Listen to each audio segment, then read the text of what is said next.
Hello, class. So today we're going to be talking about contrasting statements. These you might find yourself using, for example, when you're traveling or you're talking about traveling. When you talk about two different cultures, they're going to have different elements to them, whether they be simple or complicated. For example, on the screen here, we have China and Argentina. So something you could say, contrasting something about these two countries, is that China is in Asia, while Argentina is in South America. Contrasting statements are something you'll find yourself using all the time in academic writing, as well as in everyday speech.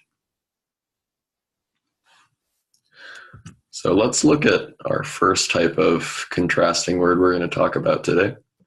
And that's going to be coordinating conjunctions like but or yet. So this first phrase we have here, in America people like corn, but in China they like rice. So that's pretty well known. Most people probably know that in China they eat a lot of rice, and in America people eat a lot of corn. Those things are kind of stereotypes. So that's why we'll use but. The word yet you might use with phrases that are a little bit less obvious. So for example, in New York, people like pizza flat, yet in Chicago, they like it deep. This is something that might be well known by Americans, but for people outside of the country, most people probably wouldn't know this. So that's why we're going to use yet instead of but. Oh, and we're going to make sure before the conjunction, you're going to want to put a comma.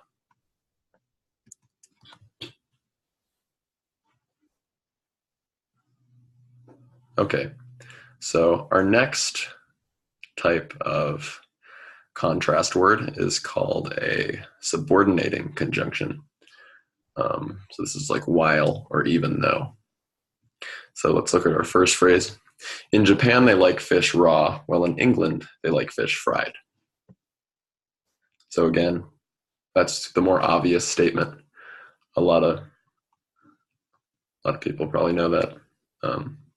And our next phrase, even though Japan lost World War II, England won the war. So that's a little bit more of a kind of nuanced statement. There's some more complicated factors going on there. War is a little bit more in-depth than food. And when it comes to punctuation, if you have the subordinating conjunction in the middle of the phrase, like with while here, you do not need to use a comma. But if you have it at the beginning of the phrase, like with even though, you do need to put a comma before the subordinate clause, which in this case, before the independent clause.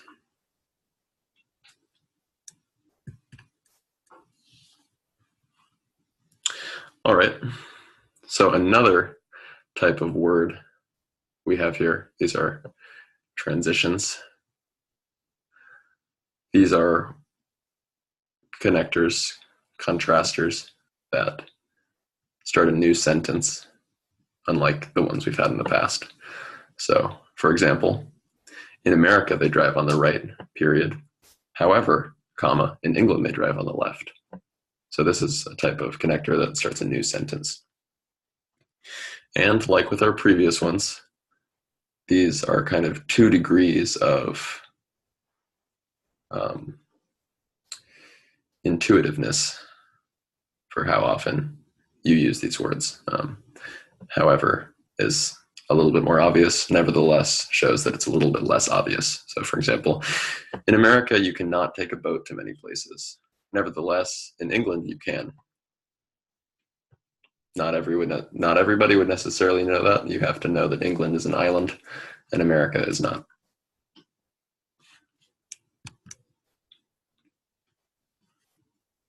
So our last type of connector. These are prepositions, instead of and despite. So for example, in America, they drive on the right instead of the left, like in England. Or in America, you cannot take a boat to many places, despite being able to in England. So these are the same sentences as last time.